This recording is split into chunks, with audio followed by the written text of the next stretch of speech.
Hello, and welcome to night 2 of the Straight Talk series.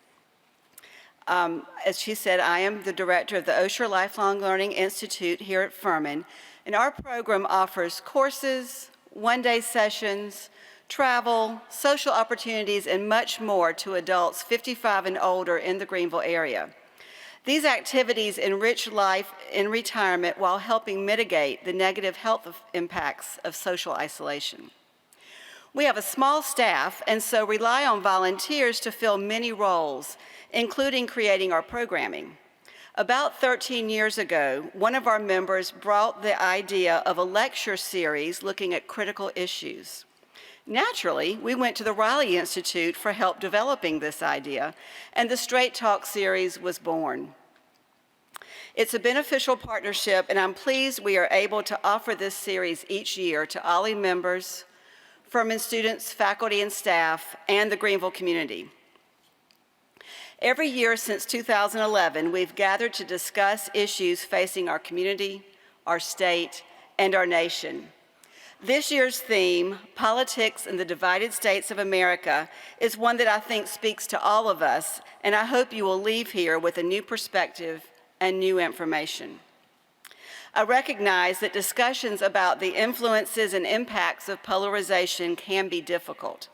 OLLI members know that our program operates under a code of conduct which reminds our instructors and members that conversations in our classrooms should promote civil discourse and intellectual honesty.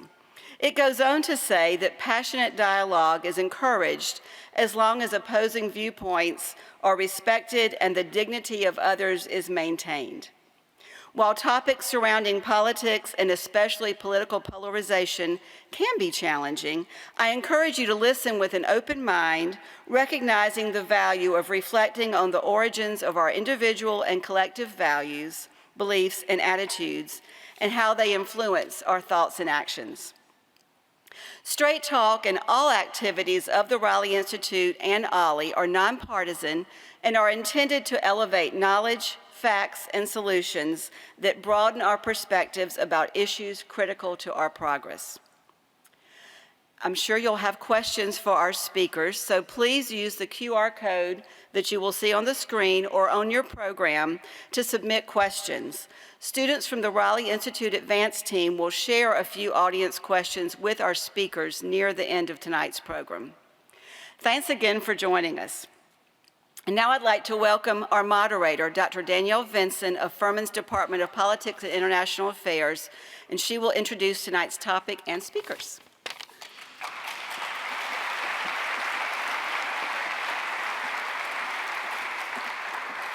Thank you, Nancy, and good evening.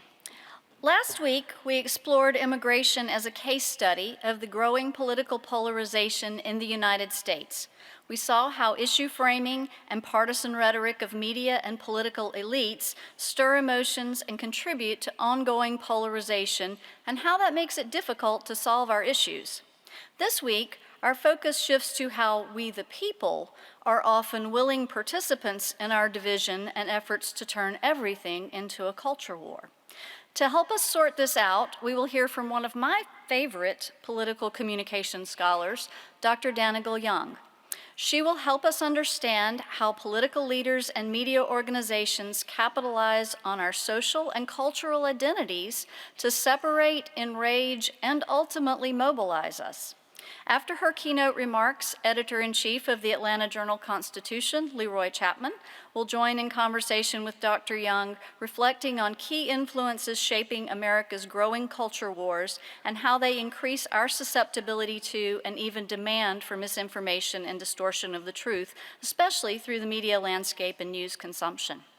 Tonight's program will tee us up for next week, our final session on Constitution Day, September 17th, when we tackle the question, how do we start talking to each other again? But first, tonight, we'll hear from Dr. Young. She's a professor of communication and political science at the University of Delaware, where she studies the content, audience, and effects of non-traditional political information. She's published over 60 academic articles and book chapters on the content, psychology, and effects of political information, satire, and misinformation, including her most recent book, Wrong: How Media, Politics, and Identity Drive Our Appetite for Misinformation. She's appeared on numerous news shows and podcasts, including CNN, PBS NewsHour, ABC News, and NPR. Her 2020 TED Talk, explaining how our psychology shapes our politics and how media exploit these relationships, has been viewed over 1.9 million times. And somewhere in her spare time, she has found time to do improv comedy and has performed regularly at Comedy Sports Philadelphia since 1999. So please join me in welcoming Dr. Dannagal Young.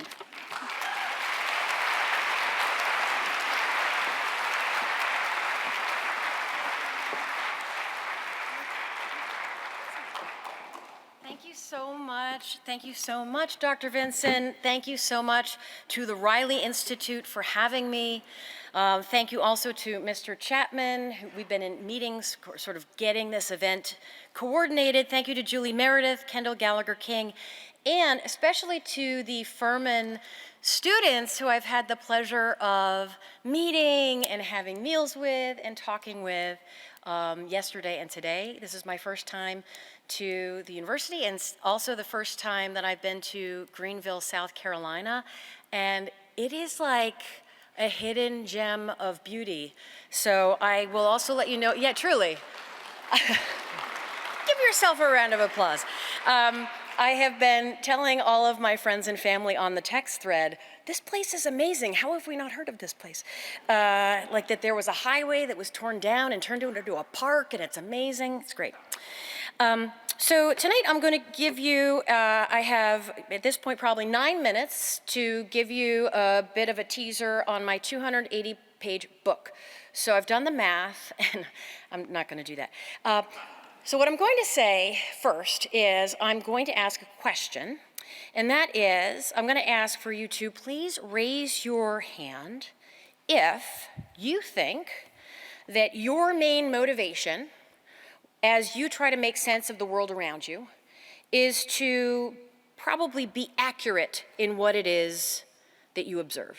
How many of you think that that's one of your main motivations? Okay.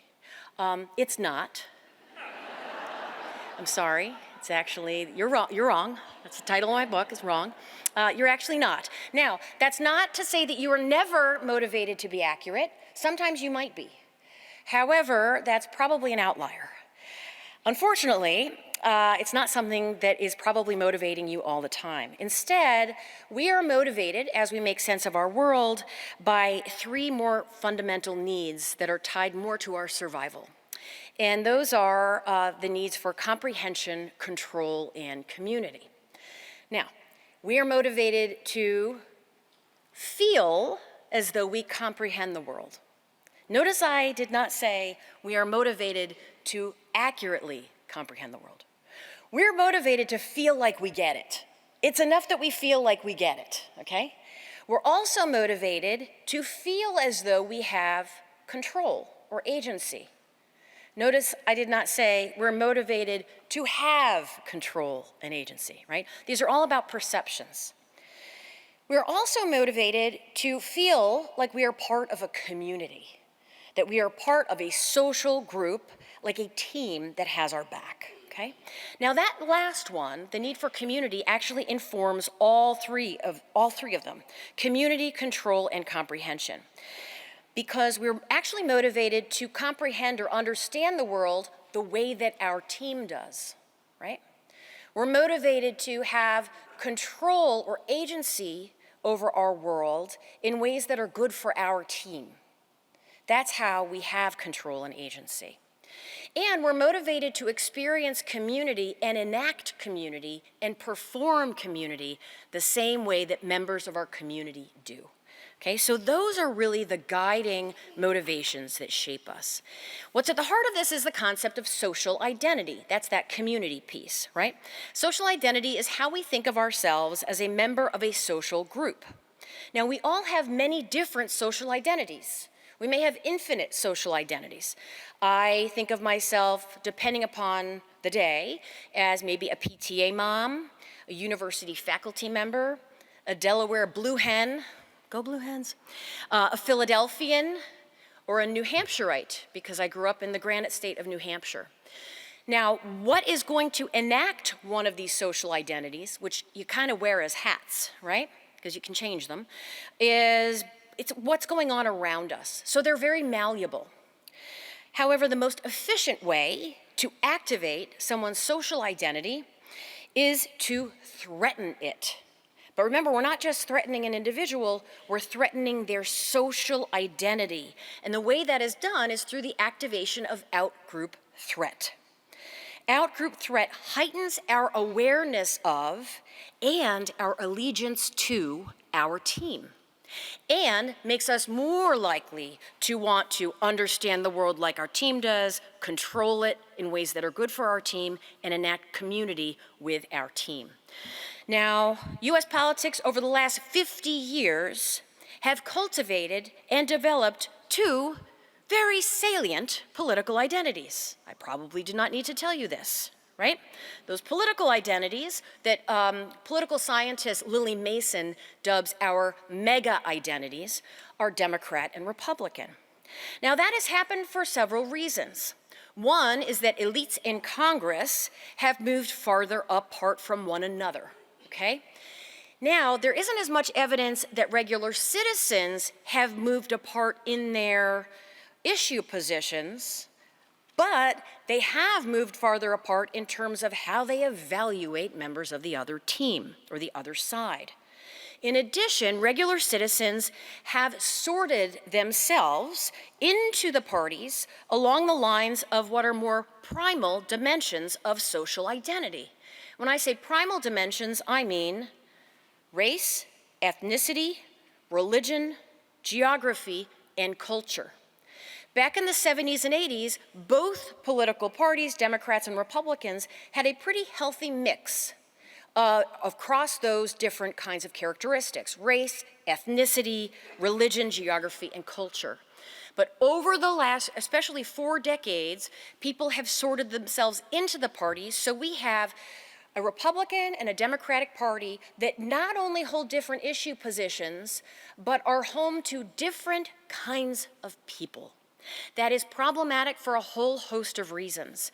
And there are Democratic theorists who point to that kind of sectarianism that you sometimes find in other countries, where you have political organizations that are home to different religious sects. That is problematic for democracy because social identity threat can very easily tap into these more fundamental and primal aspects of identity. In addition, we also have a media environment and media economics, or the way they make billions of dollars, that are making efficient use of these mega identities. They anticipate and use our social identities in order to make a lot of money, usually through the sale of advertising. And in social media, it's targeted advertising. Now, there are 4 groups that I talk about in the book that make efficient use of our social identities in ways that constantly remind us of our team and cause us to be more and more driven by the 3 C's in keeping with our team. And those are politicians, legacy journalistic institutions, cable partisan media, and social media. So just briefly, politicians activate social identity threat and remind us of outgroups to mobilize their base and to attract attention, because it mobilizes and attracts, and to get more media coverage. Because guess what media enjoy covering? They enjoy covering social identity threats. Legacy journalism then rewards those elite performances of identity threat, and also sometimes indirectly reminds us of our partisan identity simply because of the way that they report on politics, which usually is not about issues and policy, but is usually about left versus right, battles between Republicans and Democrats, who's ahead and who's behind, who's attacking, The words that usually characterize, especially election coverage, are very much drawn from sports and battle, which again reinforces the notion that it's us versus them. Third, cable partisan media. Need I actually explain how cable partisan media activates identity threat? On Fox News, you have a lot of coverage of things like migrant caravans, trying to increase that sense of threat of a hostile outgroup. And then on MSNBC, you get an awful lot of coverage of, well, Fox News, to increase the salience of identity threat. On social media, things get really tricky. The economics of social media ad targeting require that we, as users, do things online. They cannot target us with ads unless we leave breadcrumbs for them. But we don't always leave breadcrumbs online. We leave breadcrumbs when we are emotionally activated. That's when we like things or click the angry face or share things or comment. So they want us to experience those emotions. What is an efficient way to get us to experience those emotions? Social identity threat. It makes us feel and act. So in the book, I discuss how all of these things work together to activate and ultimately distill, like a really aged whiskey, our social identities, tapping into and distilling them over and over again. But these media dynamics are not reminding us who we really are. Rather, they're highlighting caricatured versions of our best team members. Tonight, we're going to discuss possible solutions to this identity-driven wrongness. Three of them that we'll discuss I refer to as reshuffling the deck, giving the benefit of the doubt, and being open to the possibility we might be wrong, called intellectual humility.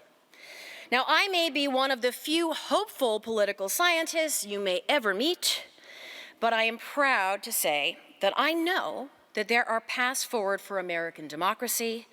We just need the will and the humility to take them. Thank you.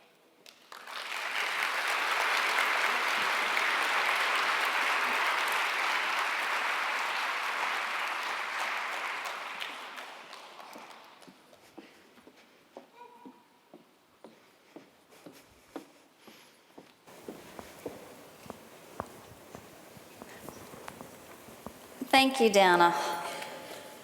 You've provided us with a foundation to begin to understand how everything has become a culture war.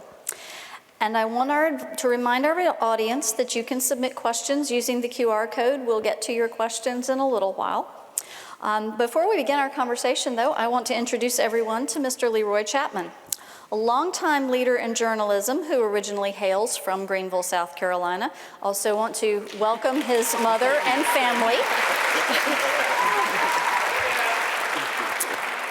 Mr. Chapman is currently the editor-in-chief of the Atlanta Journal-Constitution and is the first African-American journalist to hold the newsroom's top job in its 156-year history. Mr. Chapman's career has taken him from the City Hall reporter at the Sumter Item in South Carolina to associate editor and award-winning columnist at the Greenville News, to politics editor at the state newspaper in Columbia, and now to the Atlanta Journal-Constitution. His past experience, combined with his current perspective as a newsroom leader in a key swing state of Georgia, brings invaluable insights into how the media are shaped by public demands and how they influence our public debates. So, Mr. Chapman, welcome, and let's dive in. I want to give you a chance, first of all, to share your initial response to Dana's opening remarks and how some of these points connect with your experience in navigating today's political climate as a leader in news media at the Atlanta Journal-Constitution. All right. Thank you, Dr. Vincent. And the first thing I need to do is to just thank my mother for coming. She's here. My uncle is here too. And and I want everyone to know how this is a thrill for me because this is my hometown.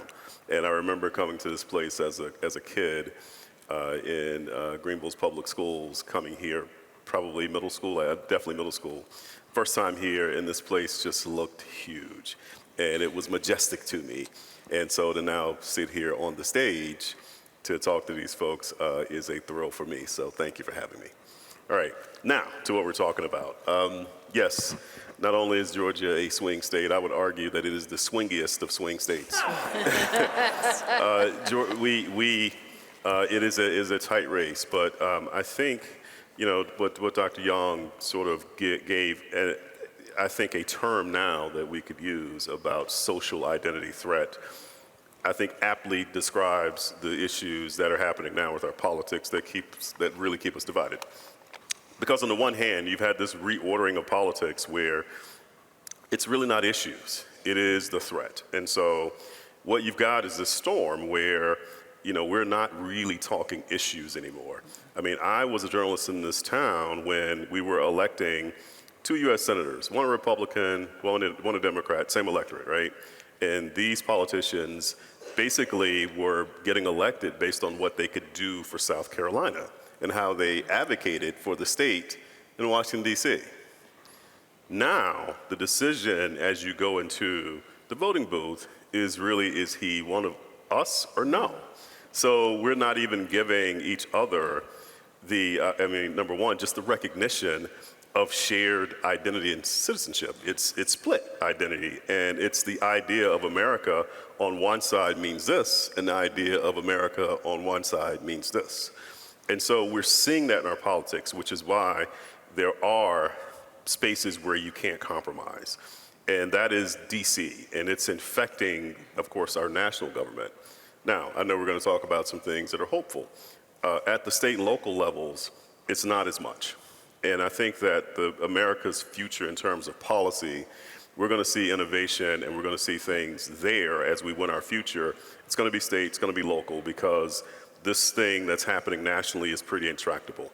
So I just encourage everyone to buckle up, because you're going to get a lot of doses of this in the next 55 or 6 days. I'm losing count.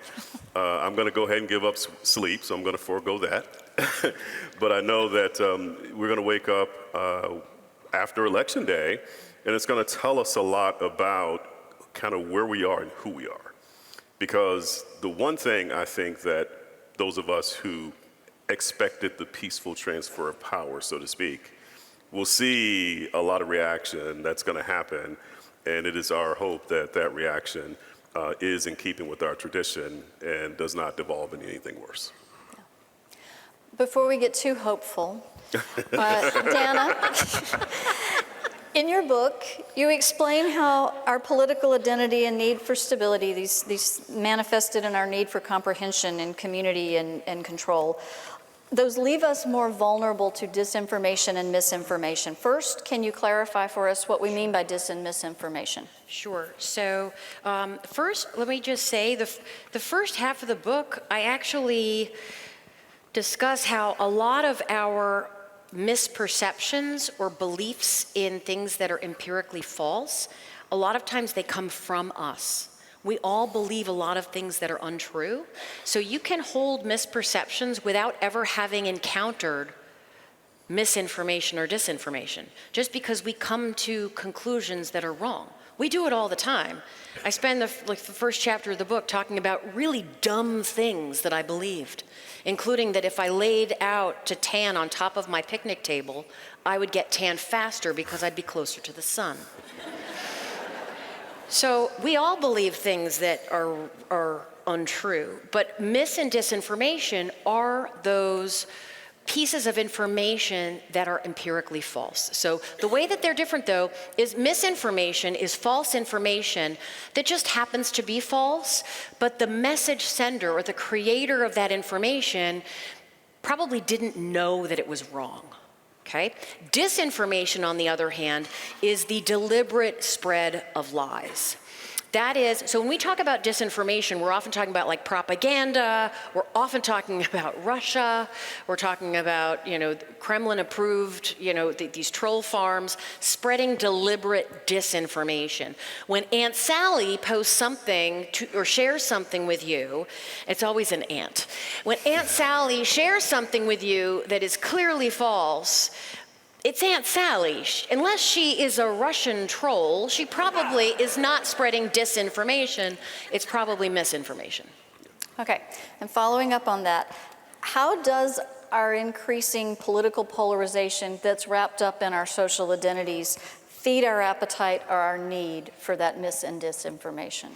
So the more, and this is really fascinating, when you look at folks who tick all the identity boxes for their side, meaning if you are a Democrat and you live in an urban area, you are atheist or secular, you are black or Hispanic, you are LGBTQ. If you check all of these boxes that are tied into these identity characteristics, right?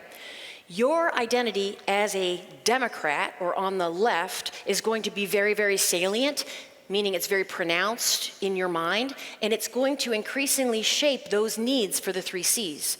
So the more you need to comprehend the world the way your team does, the more open you are to identity-driven wrongness. The more you need to control the world in ways that are good for your team, the more open you are to identity-driven wrongness.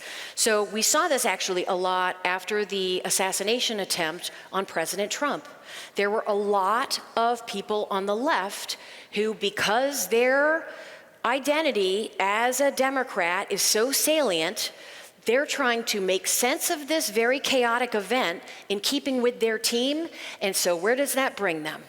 To conspiracy theories, of course, to, oh, Trump probably staged his own assassination attempt.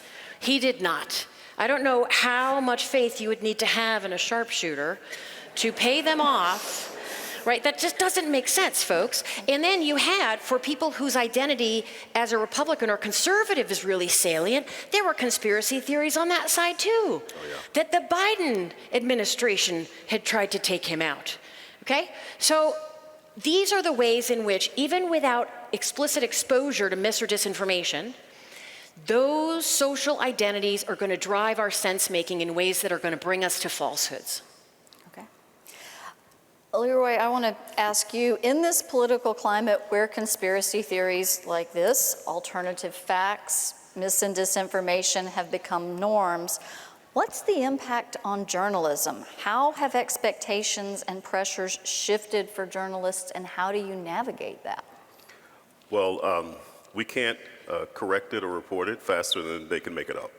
So, so the easy thing to do is to make it up. Anybody can do that. The hard thing to do is to have your feet on the ground and bear witness, which is what we do.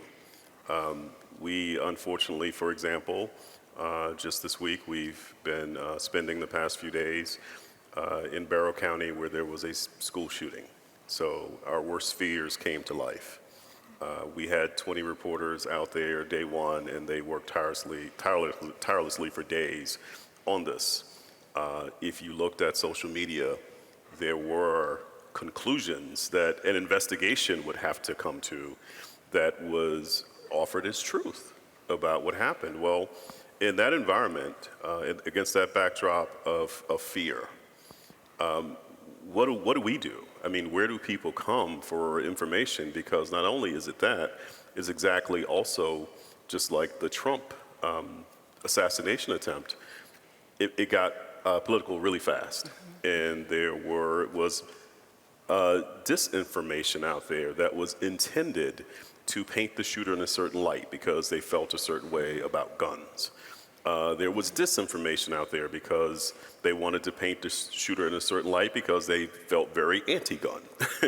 There were these things that immediately emerge now, and that happens in a news cycle, and it is impossible to keep up and catalog, all the things that you'd have to correct. So I think the thing that is incumbent upon all of us is to make sure that we are not passively looking at things on social media that could come from any source, and that we at least go to those reliable sources, which, I'm in the local news business, and I am part of this community too. My children go to public schools. I'm in those communities, and, there is an accountability that I've got. So it's funny, because we can just start with today, again, just for how easy it is to make it up. So, I'm on Twitter. So, yeah, I'm on Twitter. Anyway. X. X. I'm sorry, X. I'm on X. I know, I don't So call it that I either. kind of have to be there because of the job. But if I did not have to be there because of the job, I probably wouldn't be, because it's such a place to essentially misinform. So we're there often correcting. And so I wake up this morning and I've got 20 notifications, and it's because someone who is a former elected Democrat became a Republican and endorsed Trump. It catapulted him to some political celebrity, and now that's all he does, because there is a business model behind that too, because he can spread all this stuff. And so what I woke up to is him demanding that I report this story that I knew was false. And why, and this is an example again, because how we cannot trust the media, because he says I should report a false story. So then, what do? Do I go and say, this ridiculous thing that you're telling me to report is not true? Or do I take that reporter time and I put it in a place where it's actually going to serve people? So you sort of allow social media to be what it is, but I understand that our obligation to our audiences is that reporter time needs to be spent feet on the ground, embedded in a community, telling a story that matters. Can I just add to that, that if, anyone, at this point, the economic models of the platforms change so frequently, but right now on X, because it is paid, Elon Musk is moving to a paid subscription service, I'm always reminded when I do log on to X that I'm missing out on ad revenue sharing. Now, someone like that person you were talking about would benefit if they have a verified account, which just means that they're paying the money every month to have a check mark.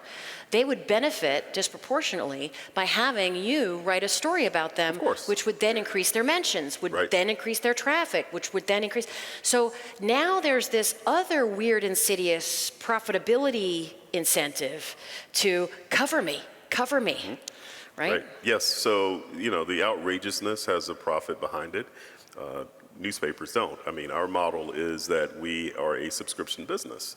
Well, the way that we get people to subscribe is that we deliver something that they feel has value, and that there is a direct trust relationship. That's the only way. So it's funny how we get mischaracterized as saying that we go for the outrageous because it will pay us. It does not. It pays social media. Yes. So it will not pay us, because we get paid by subscribers.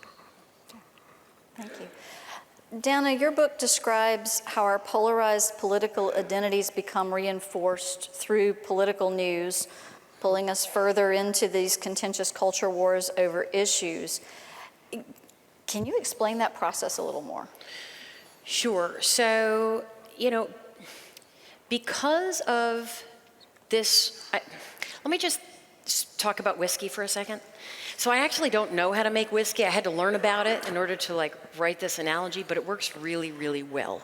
Because if you think about, from what I understand, whiskey is made from grains, right? So you have these grains that are then fermented, and that is, let's say that's the social identity that we start with, right? Then, you add alcohol and you put it through this process of distillation, what'll happen is that what evaporates is the pure alcohol that comes out of that. So the alcohol evaporates and then goes down a little tube and is collected on the other side. Now, that is not done. That's just the first attempt, right? Now you put it through the process again and again and again, and it gets to be a pure, more distilled version of what it once was. So as our identities are activated through anything we've been talking about, whether it's an explicit identity threat, whether it's misinformation designed to make us feel really mad at the other side, whether it's strategy coverage that's, the Democrats are attacking the Republicans again on issues of whatever, any of those things is going to activate our identity, and the more it is activated, the more we are likely to perceive the world in keeping with it. And over time, that is going to necessarily cause us to have that control need, especially wanting to control the world in ways that are good for our team. There are policy implications of that need. So not only are there implications for how we see the world, there are implications for the kinds of of public policy solutions that we think will best address the problems that we've identified. And so, at the end of this process, over years and years, will be more extreme issue positions on either side that are in keeping with that party's identity. Okay. And I'm going to follow up with this because one of the things that helps with this distillation process are these partisan prototype performances you talk about in your book. These people who want to be the best party member by revving up our emotions on our own team, reinforcing the view that the other team is made up of bad people. So can you talk about the dynamics of the partisan prototype performances and maybe give us an example? Sure. So this is something that I borrowed from some friends of mine that Shannon McGregor, Daniel Kreese, and Regina Lawrence wrote a piece about these partisan performances of identity and how you see them among, especially members of Congress. You also see them among candidates who are running for the nomination of their party. That's where you see them a lot. And there it makes a whole lot of sense because in primary contests, there usually aren't a whole lot of policy differences between the people running for that nomination, right? What they're trying to do is prove that they are the best, most perfect Republicanist of Republicans and Democratiest of the Democrats.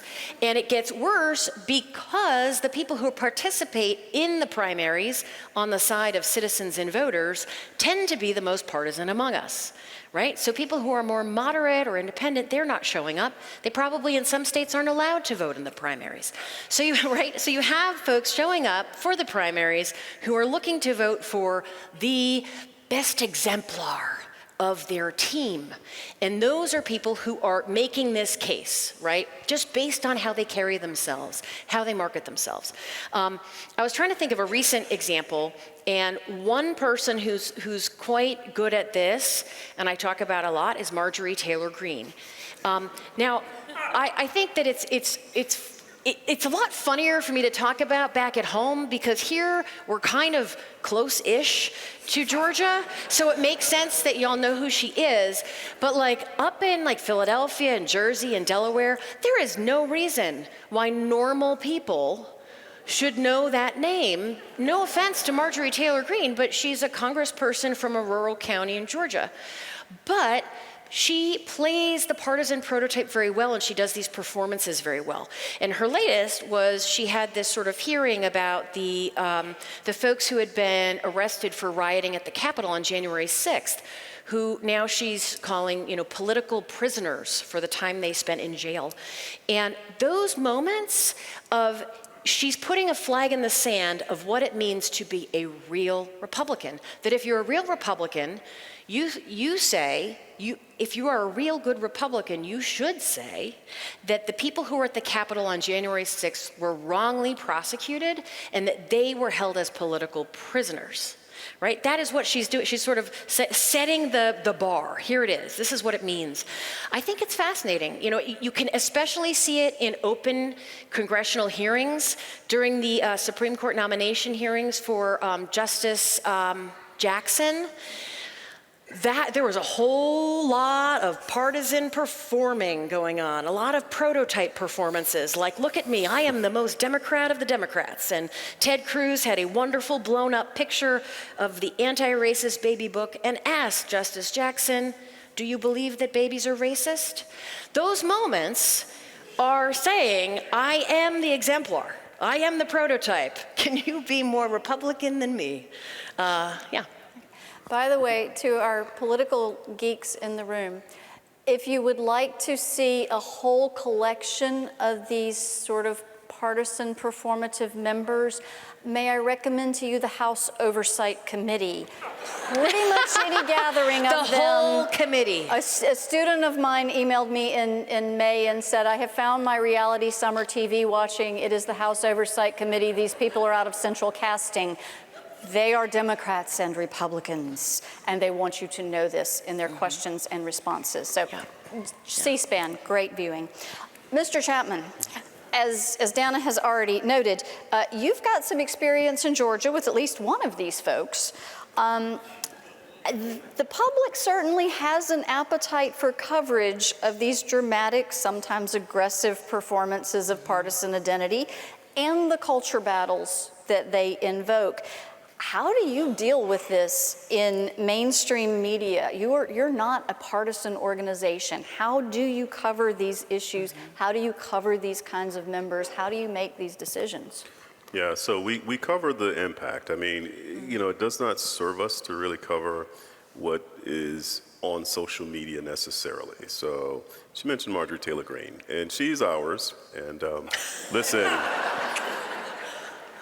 I worked in South Carolina. There were a lot of hours then too that I had to just own. And don't let me tell the story about how I sat down to dinner and someone stood up and said, "You lie," and I was like, "Okay, dinner's over. I know he's ours." So anyway, there's hours here and there too. But the point with that is that this performative thing it's been a part of politics for a long, long time. And so there's another Georgia politician. I mean, Brian Kemp, who gets I think a lot of credit for how he performed and basically not. I guess being influenced or persuaded by the former president when it came down to our election results.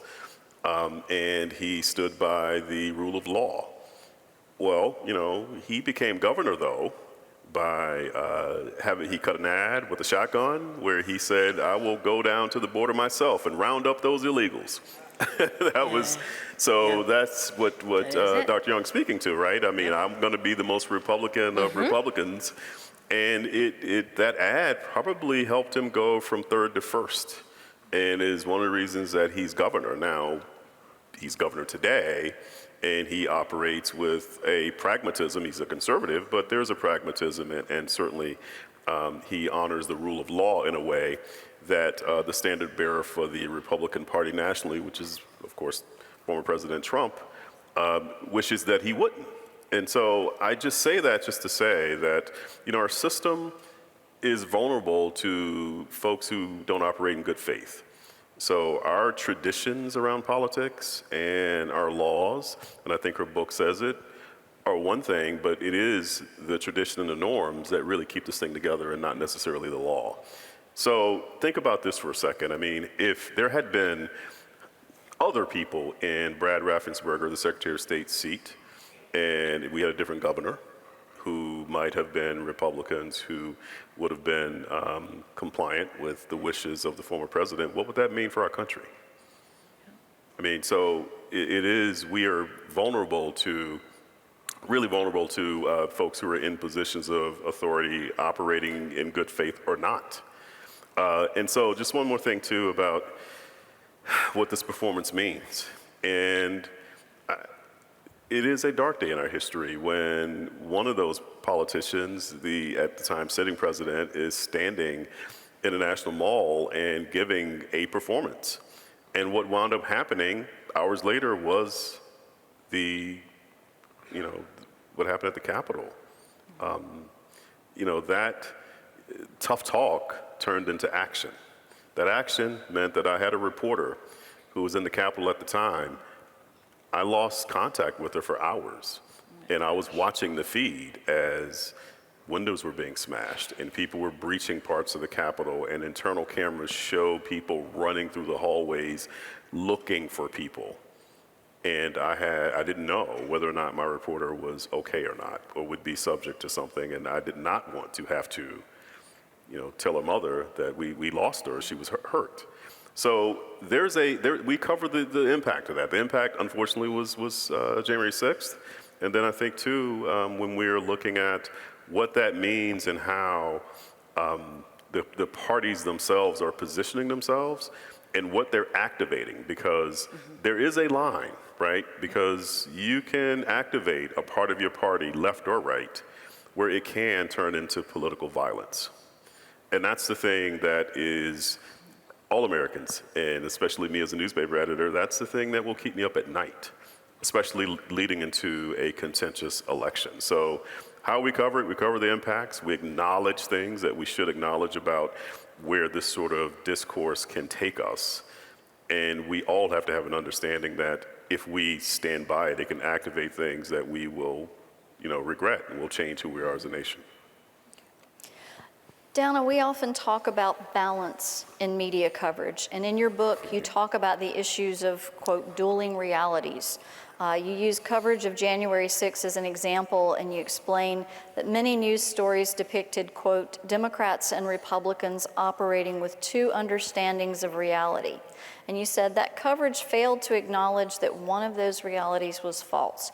What is this problem of both sidesism in the press? And can you come up with an example, recent example? Sure. This is something that a lot of political communication scholars are very concerned about, that some of the routines in election coverage, when applied to this particular election campaign, where one of the candidates has, basically stated that there is an intention to, for example, weaponize the Department of Justice, or, put his political opponents in prison and the family members of the political opponent in prison, that these are explicit violations of democratic norms. And so to the extent that election coverage treats Trump and Harris as just regular candidates, and this is a regular campaign, it flattens what is perhaps the most important and crucial aspect of this election, which is that one of these particular candidates, number one, still, except occasionally, denies the outcome of the 2020 election, still denies having enraged people on January 6th, still says things that are demonstrably false regularly, and still makes it clear that when in office, he will use the powers of the executive in ways that really violate democratic norms regularly. And so that expression, that dueling realities story, so Jay Rosen is a journalism professor at NYU, and he talks a lot about this. He is really good about holding journalists to account for flattening the campaign into just another campaign and ignoring the fact that there is a democratic threat that is part of this campaign. So one of the things that he criticized was coverage of January 6th, where it was like, yeah, Democrats see January 6th as an insurrection attempt. Some Republicans see it as just like a protest that got a little out of hand. At some point, someone needs to weigh in and be an arbiter of truth and say the empirical evidence suggests the following, right? Rather than just leaving it out like a dangling participle or something, like, oh, we can just figure it out for yourselves. That, I do appreciate that, but I also recognize that it does put journalists in a very tough spot. You'll notice that, for example, a lot of publications had a very hard time calling Trump's falsehoods lies.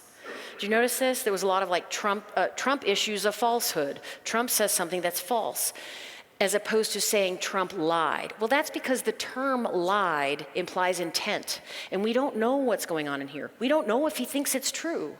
And at the end of the day, does that matter? Well, it might matter in terms of evaluating his character, but it doesn't matter in terms of whether or not he's disseminating information that's false. So that, when I talk about both sidism, it is, if you are reporting on a story and saying the left says this and the right says that, that's fine if there are two equally plausible, equally factual versions of events. When it comes to January 6th, when it comes to the election of 2020, when it comes to climate change, there are not two equally plausible, factual, series of events. So, yeah. Leroy, I want to get your thoughts on this phenomenon as well. As a journalist, how do you navigate this? How do you manage to cover things with balance without falling into this both sidesism and still manage not to alienate half your audience? So we don't operate with the pretense that we've got an audience that is half and half. We don't. There are folks who have essentially decided that they were going to get their news from partisan media, and we're not partisan media, so we aren't doing that. Now, does that mean we have conservatives who read the AJC? Of course we do. We have liberals too, but we do have folks who are really invested in facts. The AJC said it was a lie, and we consistently say that because it is the truth. So, I mean, we if we shy away from that sort of thing, then we lose credibility, and our credibility is not only what we owe the public, not only is it what we're ethically bound to do, but it's also part of our business future. We cannot win our business future if we're afraid to tell the truth, and so we tell the truth. Now, the whole thing about the both-sidedism and false equivalencies, that happens all the time. There was a sustained campaign for us to talk about Hunter Biden in the same way and his legal troubles as the same way as President Trump. And as a newspaper editor, that makes no sense, because we're talking about someone who is actively running to be the leader of our country and the free world yet again, and someone who is not, who just happens to be the son of the former president.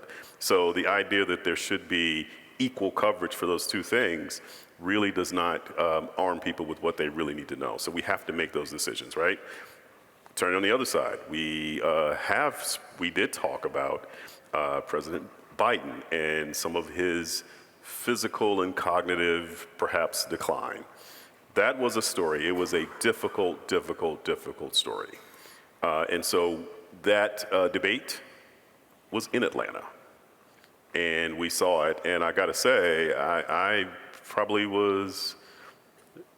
saw the president at least 4 times before that debate in D.C. at different gatherings, and I was shocked at what I saw compared to what I saw at the White House and at several events where, I was in a room with him like you're in a room with me. And so, I was close enough to have some sense and to be able to watch him closely as he, was able to take a podium, as he had dinner, as he sat there as a guest. And I was shocked by what we saw there. So as we talked about that, we reported what we saw. Now, the false equivalency, of course, was that, well, why aren't you talking about Trump's mental decline? You should have equal coverage about this. And I'm like, well, there are things that we certainly should talk about fitness for office. But that narrative fits neatly into politics, not in the truth. And so we're not in the business of building a political narrative that's convenient for you. We're just telling the truth as we see it, and that is evidence, and that is backed up by fact. Yeah. I just wanted to say what's wild about that period of time after the June 27th debate, I think it was June 27th, right, where Biden Definitely. really, I think everyone was like, whoa, something is definitely wrong. It was very interesting to watch what happened among Democrats, especially Democratic elites, because they were trying to figure out what does it mean to be a Democrat with regards to, what does it mean to be a good Democrat, a prototypical Democrat, within the debate over Biden's fitness for office. And so you see it playing out in real time, and it's like slowly some people, maybe kind of on the fringes in the House of Representatives, are like, yeah, he needs to drop out of the race. This is not good. And very slowly, over weeks, and then after newspapers like yours came out and made the call, but you still had some folks who, and this is where it's very clear that that partisan lens shapes everything for both sides, is that you had a lot of Democrats who were like framing the calls for Biden to drop out of the race as some almost like elite media orchestrated coup, right? No, the New York Times, Washington Post, all these folks, what they really want is like some kind of chaos at the DNC. That's why they're trying to force Biden out. And I'm thinking, or they watch the debate, right? But that kind of battle over what does it mean to be a good Democrat, you could just see it playing out on social media in real time. And they were struggling to figure out, does a good Democrat call for this guy to drop out or blame others for framing him? Nancy Pelosi rescued them by just saying, I'll be the villain, here, go. She really did. They called me. And I don't know if they felt like they were being a good Democrat, but they were certain that I was a bad newsman. Really? So, man, they called me. Wow. How do you respond to that when people call you on those kinds of things, that they don't like the way you're covering it? because it's not fitting with their identity. So I remind them of the issue, and so I get to disagree with people because, and I don't do it on social media because there's no end to it. But the ones who, if they email me, I will, basically tell them here's how. I mean, because look, it's easy to defend if we have reported something and we've got facts. That's easy. I think the things that happen that are things we can argue with, it is your headline is insinuating something. Or, we have someone who is an opinion, writer.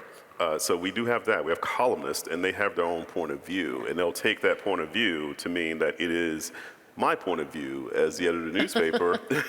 Or they will take it that it's an institutional opinion, and it is not an institutional opinion. We have people that we hire in order to do that. So, I have to have those conversations. And look, we typically, it's funny in Atlanta because we are so politically important. A lot of those Democrats are nationally important, and we've got several Republicans who are nationally important too. So things that are coming out of D.C., they have a quick way to get to it, and so those local ones, I get those calls, and sometimes those calls are motivated by what's happening in the White House or in D.C. All right. Yeah. At this time, we're going to invite our two students from the Riley Advanced team out here to share with us some of your questions for our guests. I hear them. Little mice walking out. There they are. We would like to thank all of you for being here, and we are grateful for the opportunity to ask you a few questions from the audience. This is for Mr. Chapman specifically. It seems that many media outlets are treating this presidential election as an everyday horse race, like any other election. But with former President Trump receiving multiple felony convictions and promising to seek revenge on his political enemies if elected again, it seems that the health of our country and its people are at stake. What does responsible journalism look like in this election, and how should it look different from how elections have been covered in the past? So that's a really good question, and thank you for it. So here's what we're doing. We're preparing for all contingencies are on the table. We don't know what's going to happen. But here's what we're doing to inform people about their ballot. We've got voter guides. We have any number of events that we're doing that are live where people can come and we can talk about, how to vote, what it means for access, making sure that you're registered, making sure you do not get purged. So we're helping with the process of voting. We're informing people about that. But we're also being very clear, too, about the conversation that's happening about what's going to happen if we wake up the day after the election and things are unresolved. And so we have been doing a lot in terms of that. We did a piece just a couple weeks ago about how there's 159 counties in Georgia, right?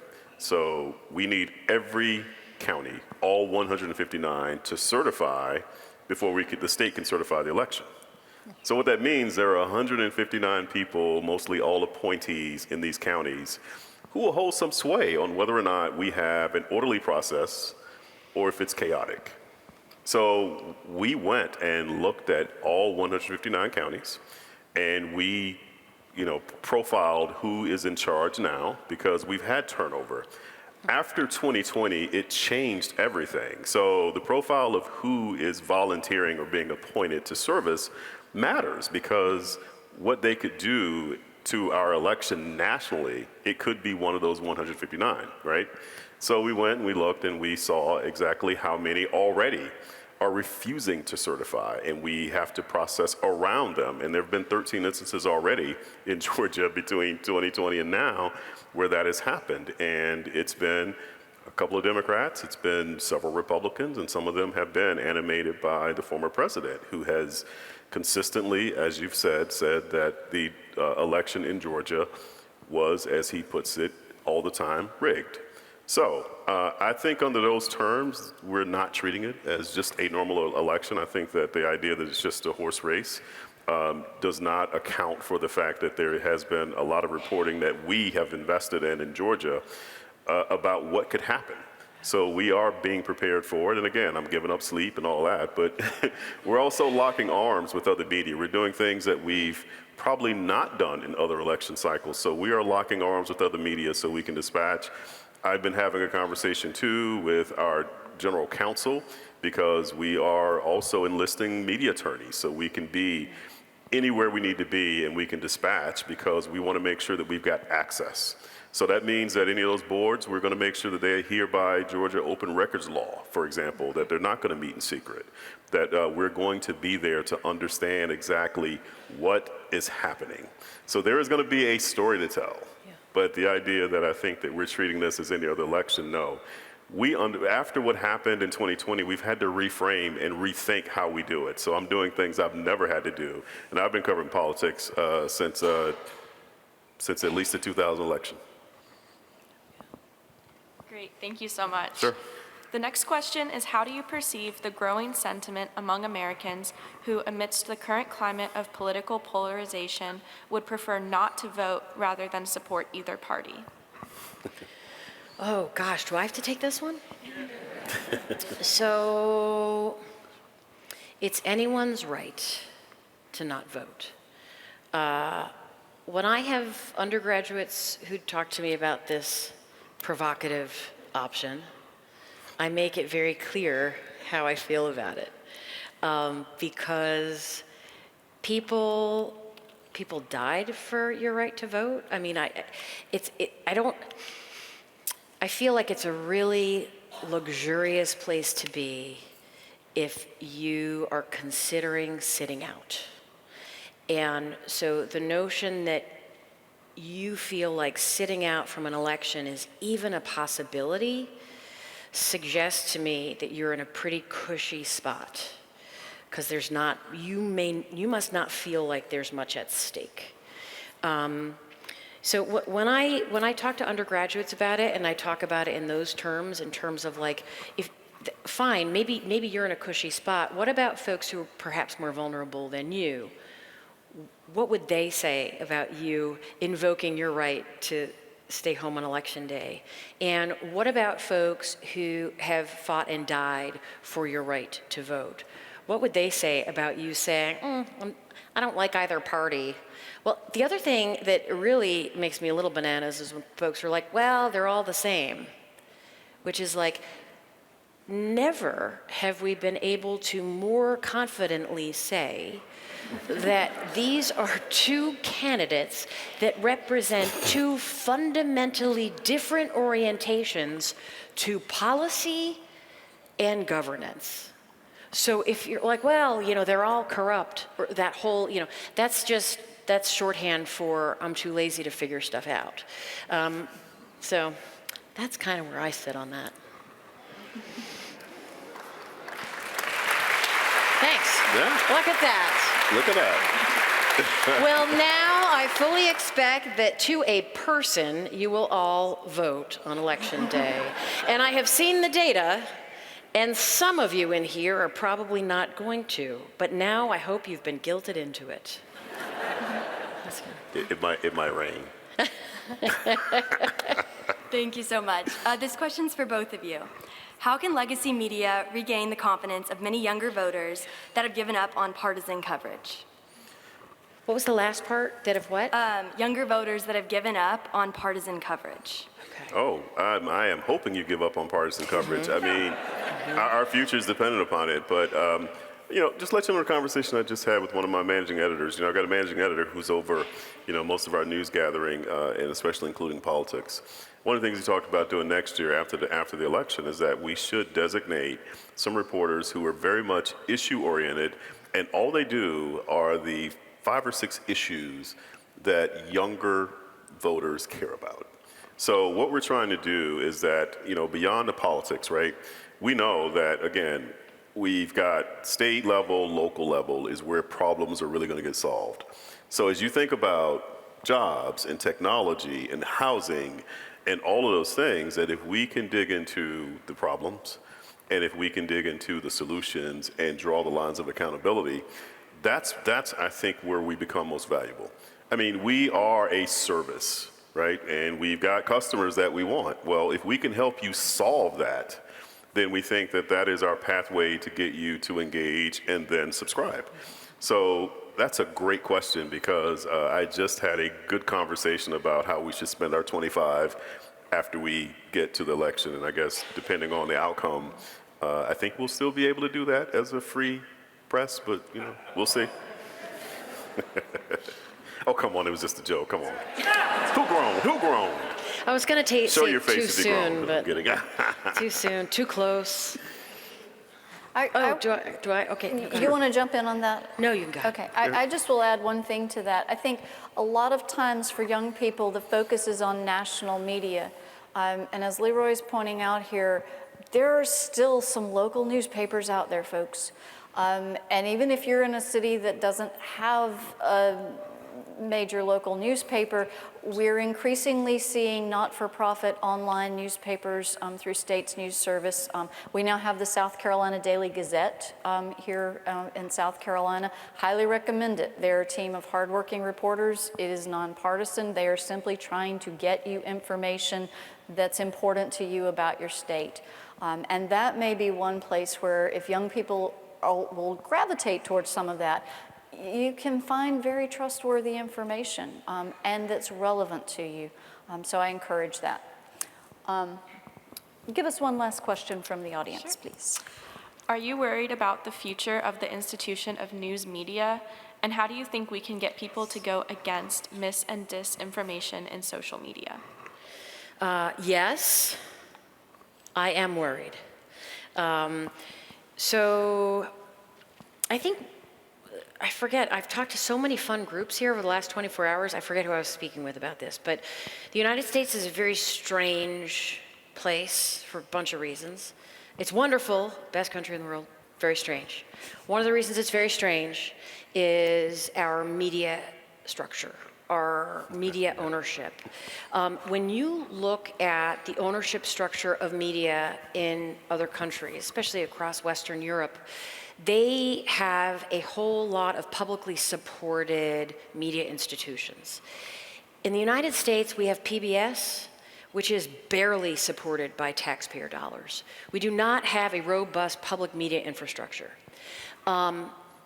We could, and I know it's a pipe dream, but I think that it would be an amazing project to sort of rebuild that and enrich that as a resource, because the strongest democracies around the globe have not only a robust public media infrastructure, but they have like a longevity plan. They have a financial plan to keep it operative.